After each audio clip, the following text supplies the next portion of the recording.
Things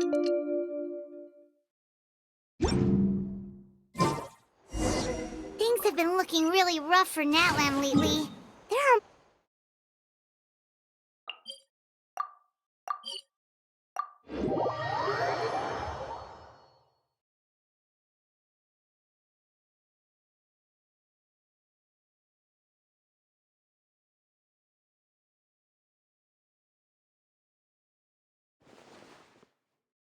just waiting around won't do us any good. Let's go and...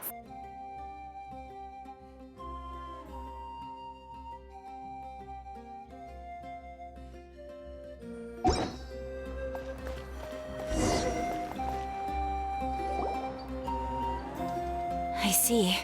Thank you so much. The Adventurers Guild has been overwhelmed these days. No worries at all. We've always valued the strength of adventurers. Given the current situation, it's vital that we all work together. Since we're facing the same enemies, I'll send you the intel we've collected on the Abyss so far. Then we can take a look at how to coordinate our efforts.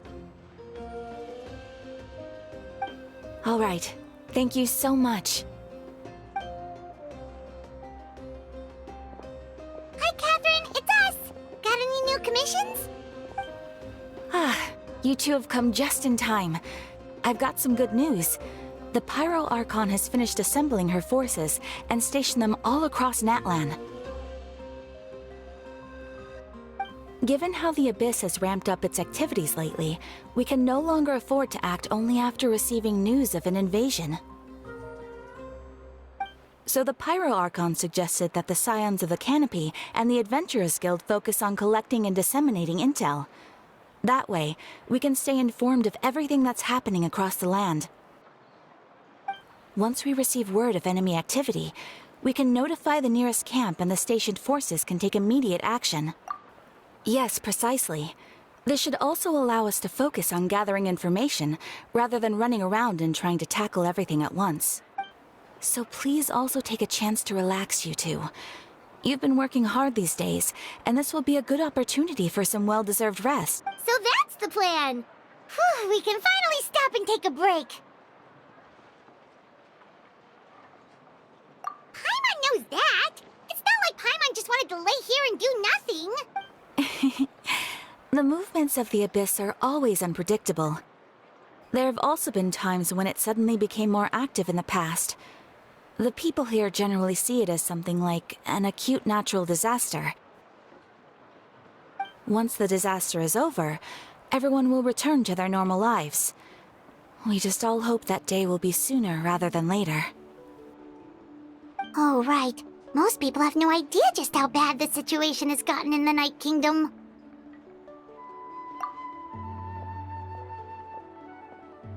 Oh, hey, Kachina! Are you feeling better now?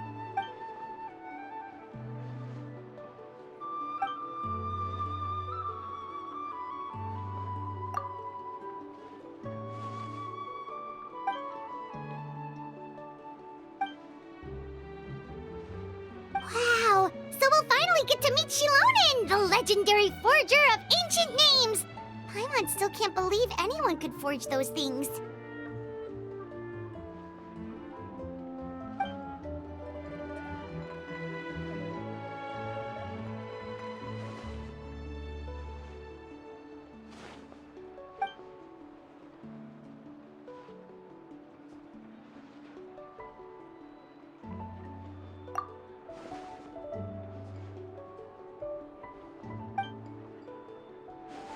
Hey, have some confidence in yourself, Kachina. After all, you're already a victor of the Night Warden War.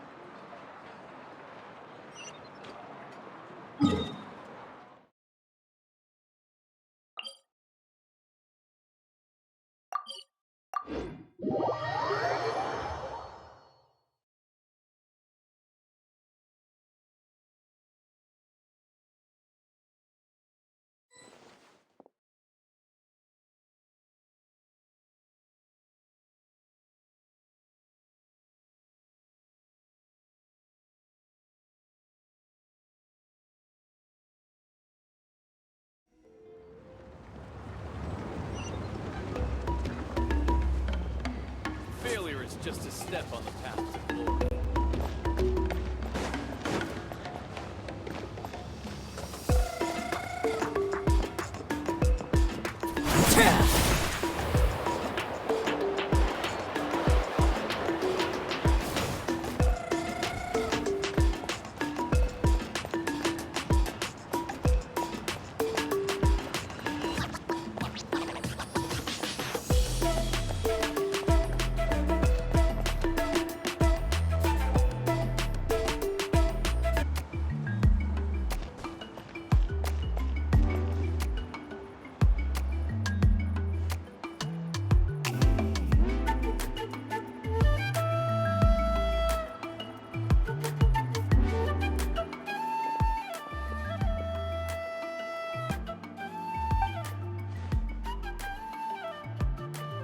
Ah, yes, so I've heard.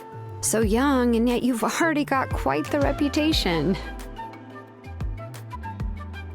Wait, are you Outlanders? Yep, we're travelers who just arrived in Natlan not too long ago. No, I mean, I was aware that you're travelers. It's just no one told me that you're Outlanders. No, the only thing she said is that a new hero had pledged herself to the plan, but we need to forge an ancient name to ensure she'd be able to return safe and sound. And she did mention that it would be quite difficult to forge an ancient name for them, but at the time, I thought she was just commenting on my skills. But I seem to understand where the true difficulty lies now.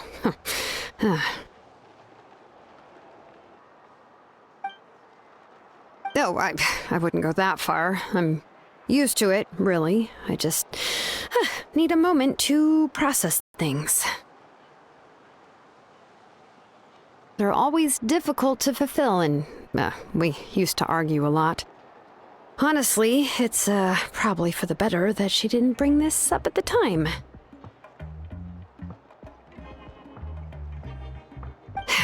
Anyway, I can't argue with her if she isn't here, and it'd be pointless, but just because I understand her rationale doesn't make me any less upset. After all, she must have known that forging an ancient name for an Outlander is an impossible task.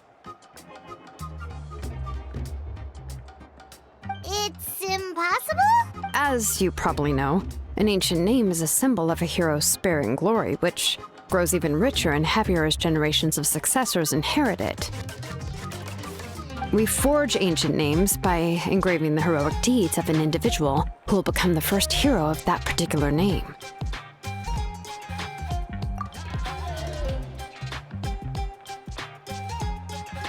But they were all performed outside of Natlan, correct? Yeah, that's right. Then those deeds haven't been recorded by the Night Kingdom.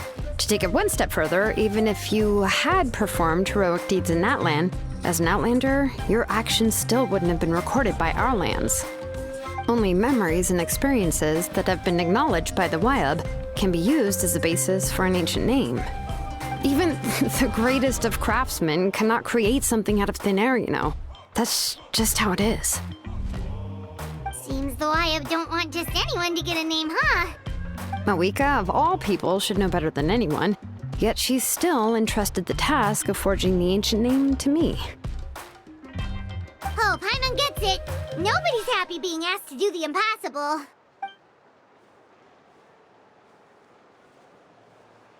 Ugh, don't remind me. Let's just focus on how we can pull this off. How to achieve the impossible. You mean you're already willing to accept the task? Well, what else can I do? What's happened is already done, and it's not like I can outright defy the order of my Archon. If she gave me this order, then she believes the ancient name is an indispensable part of her plan, and that I'll be able to find a way to make it happen. In other words, the order is an affirmation of my abilities. Whoa, not only has she accepted the task, but now she's looking for silver linings?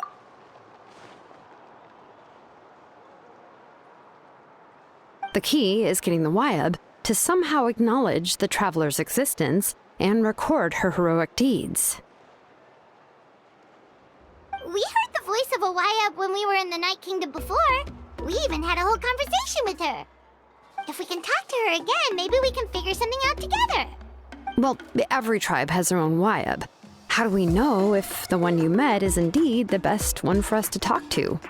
Plus, considering the unprecedented nature of this situation, I have a feeling that the acknowledgement of one Wayab alone would probably not be enough. I don't know. That requires a level of knowledge that I do not possess. We need to find a consultant who's an expert on all things Night Kingdom and Wayab. The first person who comes to mind is Lali at the Masters of the Nightwind, the one we call Granny Eats Talit.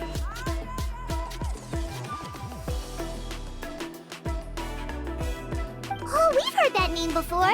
We used her Spirit Speaker Stone to find Kachina's ancient name.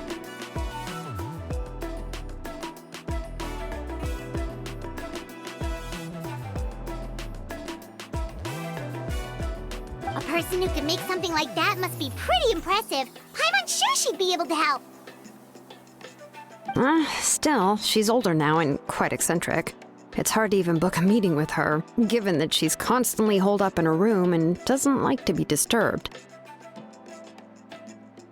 I've heard that to get her help, you have to be extremely patient with her and know how to keep her spirit up. I hate to break it to you, but... Huh. Why is that? I mean, didn't she already help you before? And you even managed to save Kachina. Well, yeah. At the cost of her Spirit Speaker Stone being split into two.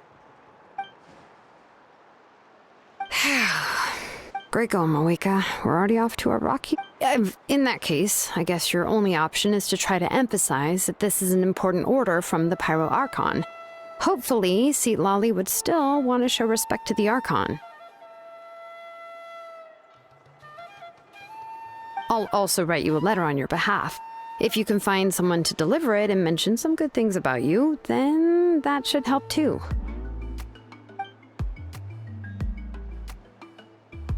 Paimon sure hopes a Hal won't interrupt when he's talking, though. All right, Kanich is a seasoned negotiator. I trust that he'll know the best things to say.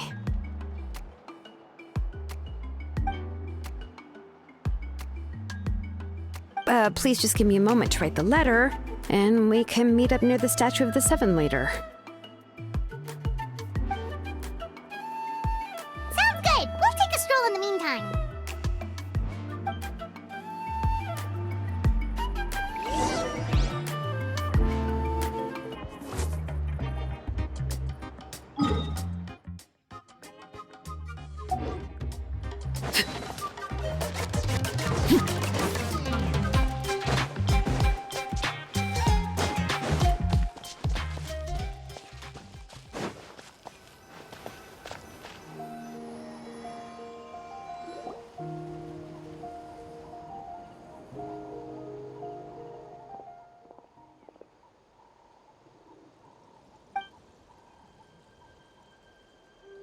I'm sorry to put this on you, Kanich. It's just that you're probably the only person who knows how to deal with her. Oh, wait, so Kachina and the Traveler also know about the plan?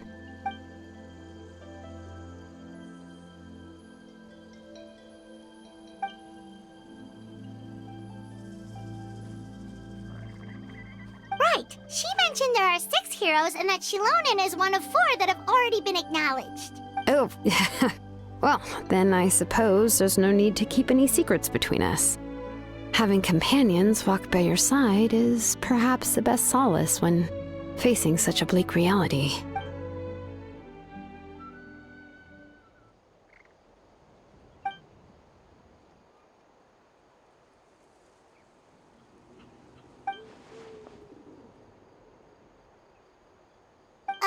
See, Lali knows him too?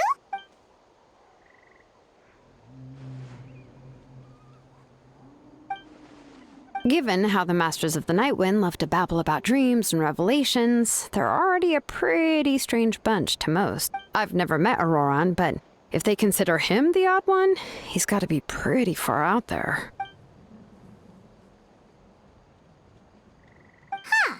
Makes sense.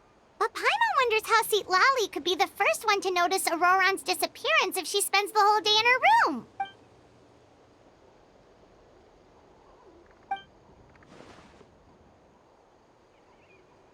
Huh, so if I'm following, you mean we'll help her investigate Auroran and the captain's whereabouts?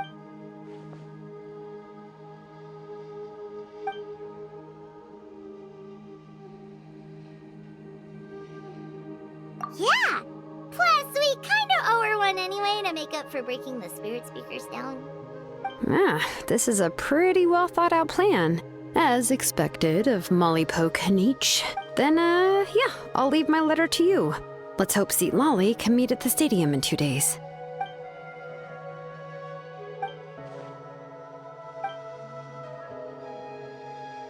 Okay, then let's part ways for now. I'll see you in a couple of days.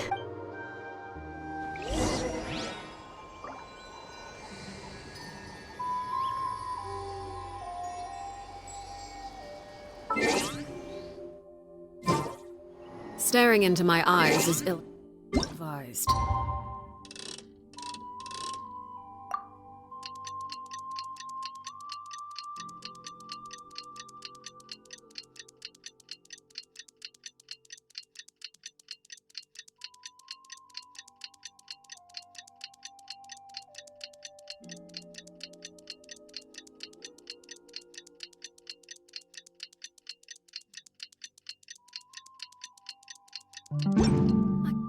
I can't promise you'll like what you... Oh, it's time to meet up with Shilonen. Let's ask her how things have been going.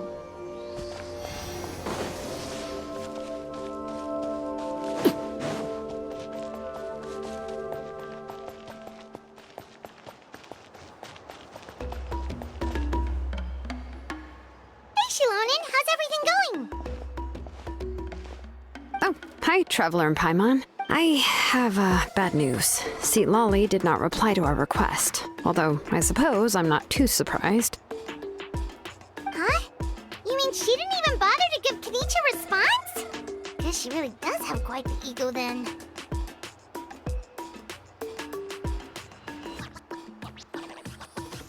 Yeah, well, she can be also quite eccentric, though she's one of the most gifted people around. Even the Masters of the Night Wind often struggle to work with her. My guess is that she probably has other reasons for not deigning us with a response. But let's go to the stadium and see if we can meet her there. If we do get a chance to talk to her in person, we can still try to work something out. That's true. Let's go!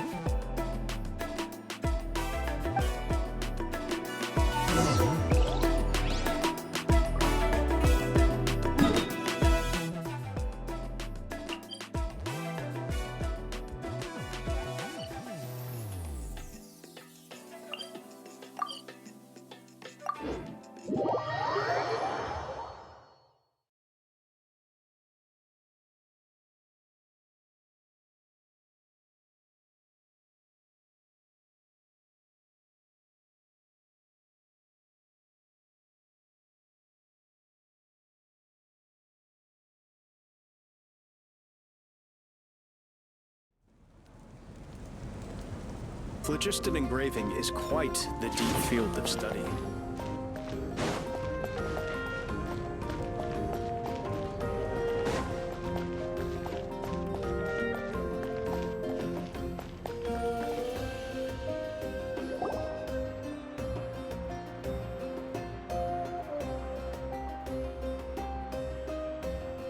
Paimon doesn't see anybody. Seems she's just not gonna show up, huh?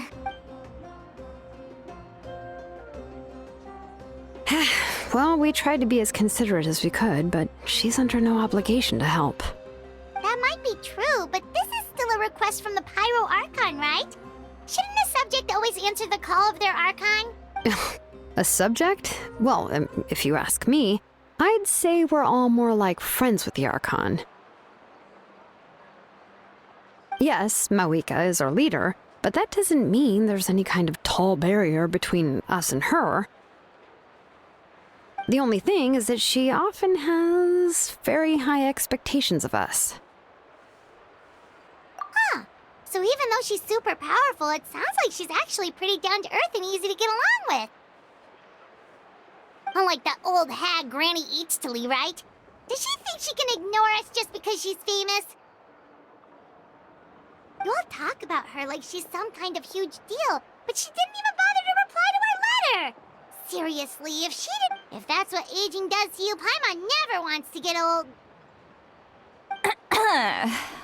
Oh, really? So, that's how you see me? Huh? Who's there? Who's talking next to Paimon?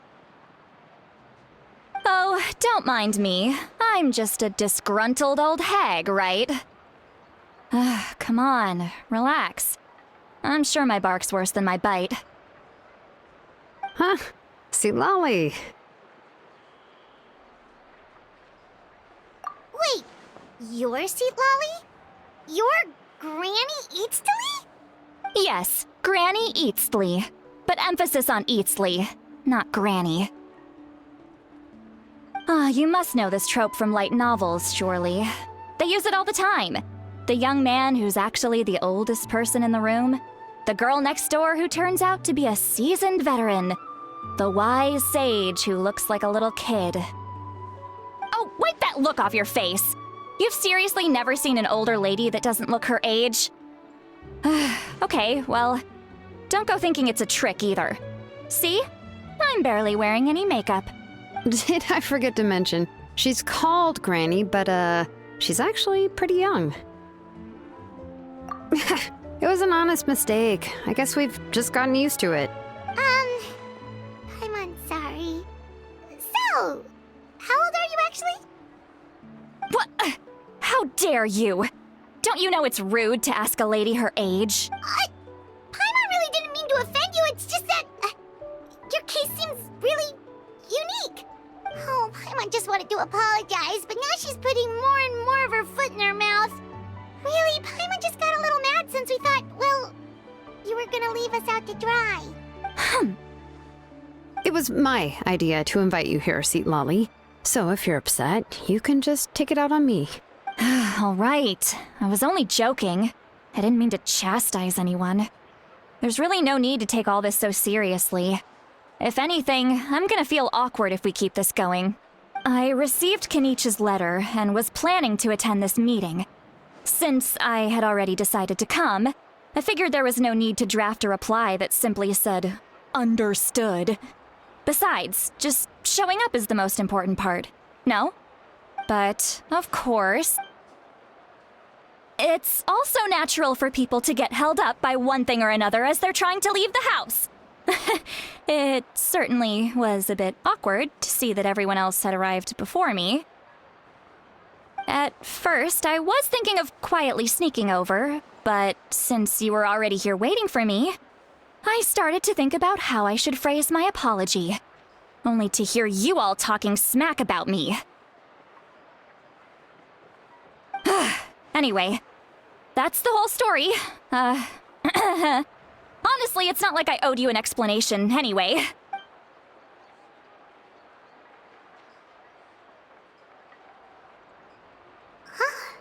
What's with that expression? Was she feeling embarrassed just now?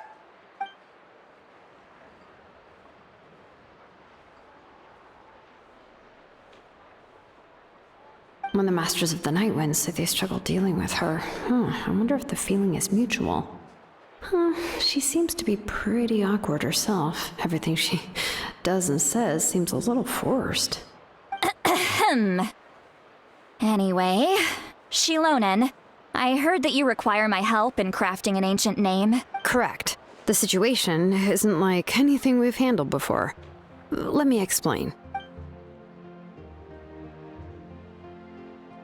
I see. So Mauika has asked you to forge an ancient name for an Outlander. Well, that would be a first. And you've also heard all about Auroron. I must say, he's always been a good kid. I can't see him joining the Fatui of his own volition. He must have been coerced somehow. Yeah, that's what we came here to ask you. We'll help bring Auroron back if you help us solve the problems of forging the ancient name. What do you think? I suppose I'll just call you Traveler for now. Traveler, come here. Let me take a good look at you.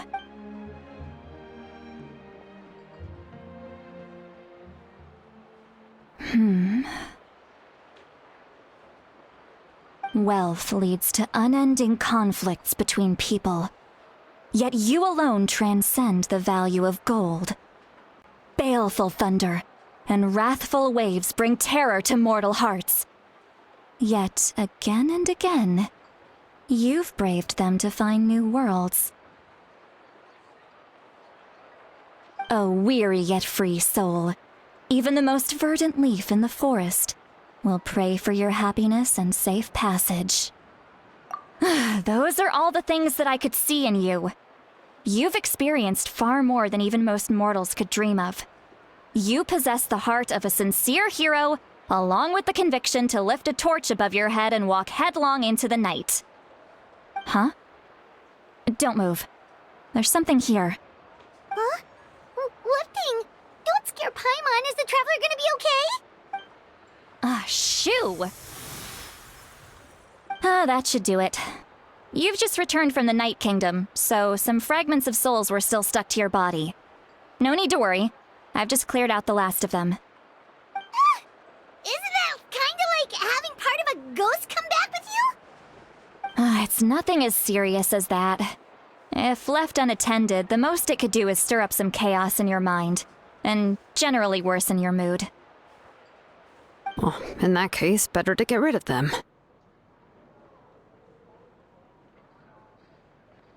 It was nothing.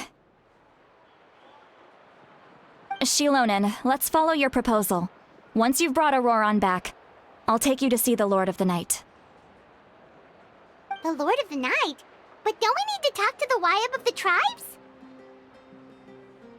Something this important is beyond their jurisdiction.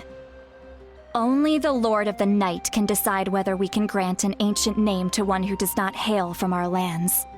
The Lord of the Night is an ancient entity that rules over the entire Night Kingdom, constantly borrowing the power of the sacred flame to combat corrosion from the abyss. Oh, so you're basically saying it's even more powerful than the Wyab of the tribes. Well, that's sort Not exactly. It's not so much that one's more powerful than the other. But never mind. That's not important. It would take too much time to explain. Just listen carefully to what I'm about to tell you. The Lord of the Night is currently in a deep slumber, and we can only communicate with its consciousness while in a trance. In other words, in a dream. But I will need to prepare a few more things if we are to hold a ceremony to achieve the state of the trance. I'll make a list. Can any of you get everything for me? I can go. It'll probably be a long list, so better leave it to someone who knows all the local vendors. sounds good. Then we'll go with St. Lolly to track down Auroron. Phew, the Fatui are nothing to scoff at, so please, be careful during your investigation. If you need any help, just come find me. Yep, we'll be sure to play it safe.